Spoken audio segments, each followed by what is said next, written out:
61세의 어느 초등학교 은퇴교사. 그녀는 평생을 아끼고 보살피며 도심의 아파트 한 채와 현금 6억만 원을 마련했습니다. 사랑하는 딸의 결혼식을 세상에서 가장 빛나게 해주고 싶었기 때문입니다. 박정숙 씨는 이 모든 준비가 딸의 진심 어린 고마움과 화목한 미래로 돌아올 것이라 믿어 의심치 않았습니다. 하지만 여러분, 알고 계십니까? 결혼식을 코앞에 둔 어느 날, 그녀는 모두를 경악하게 만든 결단을 내리고 맙니다. 무엇이 그녀로 하여금 그 지극한 헌신을 거두고 차가운 바닥을 보게 만들었을까요? 딸의 입에서 나온 어떤 말이 그녀의 환상을 하룻밤 사이에 깨뜨려 버린 걸까요? 오늘은 한 어머니의 가슴 시린 경험담을 들려드리려 합니다. 돈이 곧 사랑이라 착각하지 마라. 자식을 키웠다고 해서 노후의 돌봄을 기대하지 마라.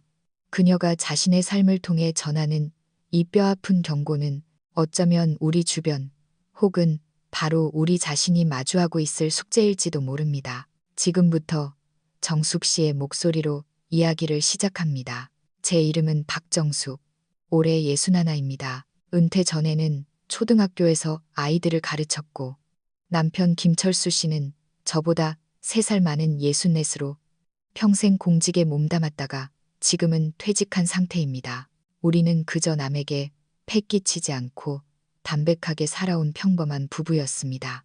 그런 우리 부부의 인생에서 가장 큰 투자는 오직 하나, 외동딸 서연이었습니다. 서연이가 32이 되니 주변에서는 벌써 손주를 안았다는 소식들이 들려오더군요. 하지만 우리 딸은 유독 연애운이 없었습니다. 어디 내놔도 빠지지 않는 외모에 대기업 행정직으로 수입도 안정적이었지만 연애만 하면 앞뒤 재지 않고 다 퍼주는 성격이 문제였습니다. 상대가 성숙하지 못해도 본인이 상처를 입어도 그저 참으며 다 맞춰줬죠. 제가 수없이 말했습니다. 연애할 때 너무 저자세로 나가지 마라. 네가 너를 귀하게 여겨야 남도 너를 귀하게 보는 법이다. 하지만 딸은 매번 엄마 세대랑은 다르다며 제 조언을 잔소리 취급하곤 했습니다. 그렇게 실망만 반복하던 연애가 끝나고 나면 지켜보는 우리 부부의 속은 시커멓게 타들어갔습니다. 혹시 결혼을 포기하는 건 아닐까 걱정되어 선자리를 주선해보려 해도 딸은 자기 인생에 참견하지 말라며 나를 세웠죠. 그러다 지난 연말 서연이가 드디어 결혼할 사람이 생겼다며 민호라는 청년을 소개해줬습니다. 내년 봄에 식을 올릴 계획이라더군요. 그날 밤이 아직도 생생합니다. 남편은 소파에 앉아 고개를 끄덕이며 그래, 잘 됐다. 드디어 자리를 잡는구나라며 연신 웃음을 지었습니다. 민호는 9급 공무원이었습니다. 월급은 많지 않지만 성실하고 고지식한 청년이었죠. 본가는 충청도 시골에서 농사를 지으시는 분들이라 형편이 넉넉지 않다고 했습니다. 집을 마련하거나 예단, 심지어 예식 비용조차 스스로 해결해야 할 상황이라고 들었습니다. 하지만 우리 부부는 전혀 개의치 않았습니다. 오히려 요즘 같은 세상에 성실하게 자기 일하고 책임감 있는 남자라면 그것으로 충분하다고 생각했습니다. 딸이 좋다면 부모로서 끝까지 밀어주는 것이 당연하다 여겼지요. 우리 부부에게는 몇 년 전 투자용으로 사둔 역세권 아파트가 한 채 있었습니다. 시내 중심가에 위치한 방 2개짜리 아파트였죠. 노후 자금으로 쓰려 했지만 부동산 경기가 예전만 못해 그냥 비워두느니 딸의 신혼집으로 선물하기로 했습니다. 위치도 좋고 교통도 편리해서 직장 생활이나 나중에 아이를 키우기에도 그만이었으니까요. 건물은 좀 낡았어도 입지가 워낙 좋아 금싸라기 땅이나 다름없었습니다. 어차피 나중에 딸에게 물려줄 거 미리 줘서 안심하고 살림을 차리게 돕고 싶었습니다.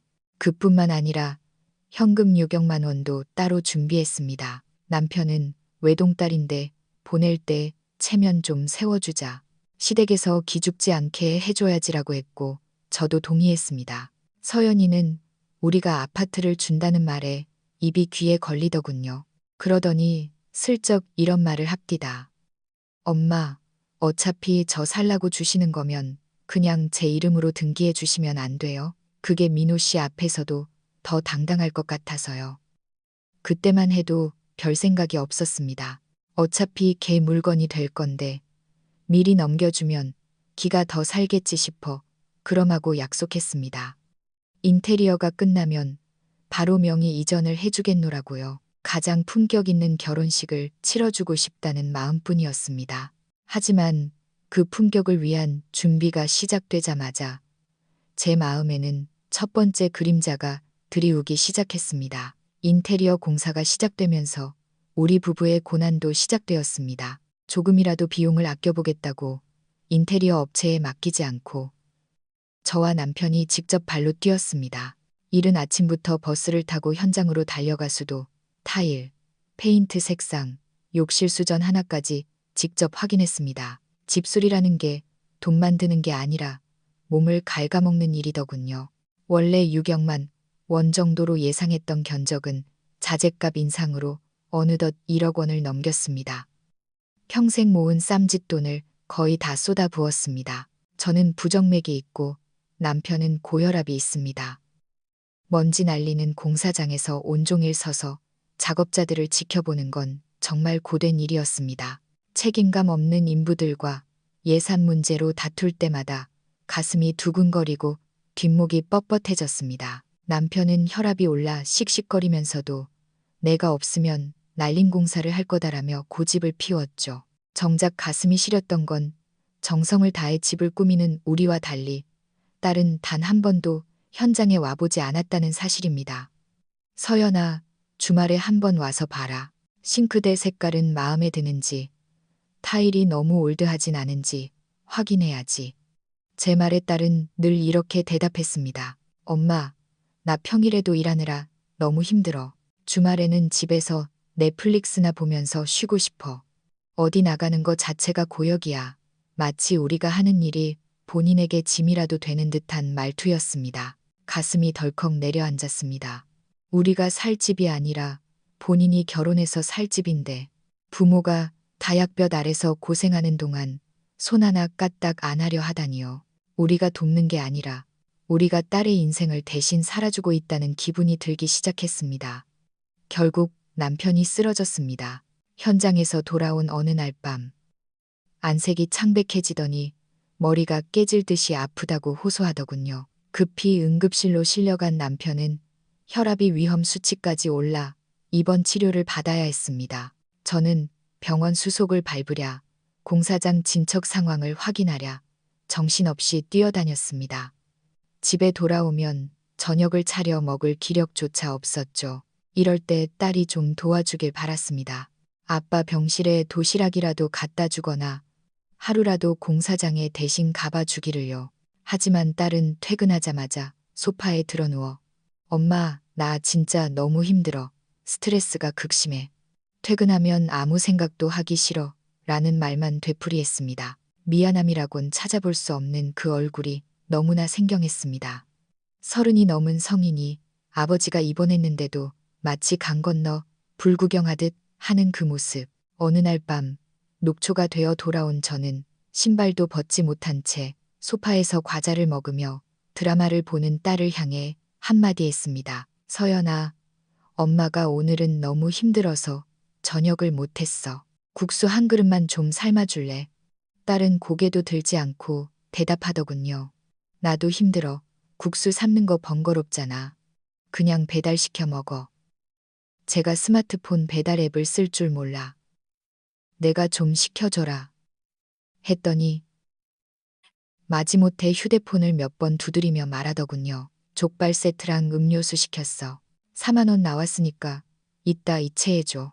가슴이 쓰렸지만 아무 말 없이 돈을 보내줬습니다. 그날 먹은 저녁은 제 인생에서 가장 무미건조한 식사였습니다. 병원에 누워있는 남편과 오직 자기 자신만 아는 딸을 보며 우리가 자식을 너무 과하게 키웠나 하는 생각이 머리를 떠나지 않았습니다. 배달된 족발을 한 점 씹는데 가슴에 돌덩이가 얹힌 것 같았습니다. 그때 서연이가 말했습니다. 엄마, 이따가 민호 씨 올 거니까 다 먹지 말고 좀 남겨둬. 저는 젓가락을 멈추고 물었습니다. 아까는 엄마 먹으라고 시킨 거라며? 딸은 당연하다는 듯 대답했습니다. 엄마 먹으라고 시킨 거지. 근데 엄마가 못 먹는 건 버릴 수 없잖아. 민호 씨가 와서 먹으면 안 아깝지. 서연이는 제 표정은 안중에도 없다는 듯 거울을 보며 립스틱을 덧발랐습니다. 힘들어 죽겠다더니 민호 씨 온다니까 기운이 나나 보네. 제가 뼈 있는 한마디를 던지자 딸은 당연하지. 그래도 민호 씨 오는데 좀 예쁘게 있어야지 라며 웃더군요. 저는 조용히 젓가락을 내려놓고 방으로 들어왔습니다. 기름진 음식에 찬 음료를 먹으면 위가 탈이 날까 싶어 서랍 속에 있던 비스킷 몇 조각과 찬물을 마셨습니다. 족발보다 그 마른 비스킷이 훨씬 속이 편했습니다. 초인종이 울리고 민호 씨가 왔습니다. 서연이의 들뜬 목소리가 들렸습니다. 민호 씨, 왔어? 여기 앉아. 오빠 좋아하는 족발 시켜놨어. 얼른 먹어. 잠시 후 부엌에서 물소리와 인덕션 켜지는 소리가 들리더니 딸이 따뜻하게 데운 두유 한 컵을 내오며 속삭였습니다.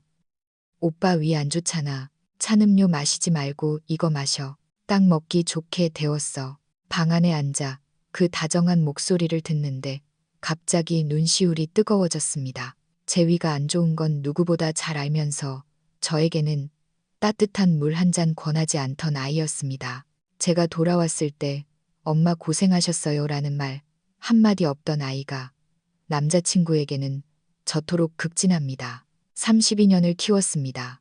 아플 때면 밤잠 설쳐가며 간호하고 편식하면 입에 맞는 반찬 만들어 먹이며 키운 내 자식이었습니다. 그런데 이제 와보니 딸의 세계에는 부모라는 존재의 자리가 없었습니다. 그저 부모는 당연히 주는 사람, 자신은 받는 사람일 뿐이었습니다. 그 순간 저는 제가 너무나 늙고 불필요한 존재처럼 느껴졌습니다. 똑똑 방문이 열렸습니다. 엄마, 민호 씨가 인사하고 싶대.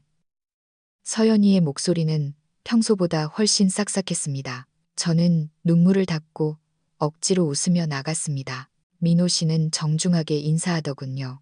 어머님, 서연이한테 들었습니다. 요즘 고생 많으시다고요. 남편 병세에 대해서도 묻고 자기 어머니도 고혈압이라 조심하셔야 한다며 살갑게 굴었습니다. 딸은 그 옆에서 행복한 듯 웃고 있었습니다. 그 모습이 대견하기보다 서글펐습니다. 서연이는 누군가를 돌볼 줄 모르는 게 아니라 단지 저를 돌볼 마음이 없었을 뿐이니까요. 서연이가 덧붙였습니다. 엄마, 이제 방에 들어가서 좀 쉬어.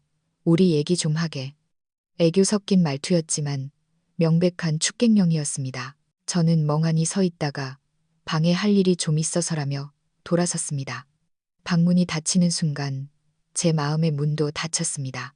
우리가 목숨 걸고 준비해 주려던 그 찬란한 미래에 우리 부부의 자리는 없다는 것을 깨달았습니다. 그날 밤 한숨도 자지 못했습니다.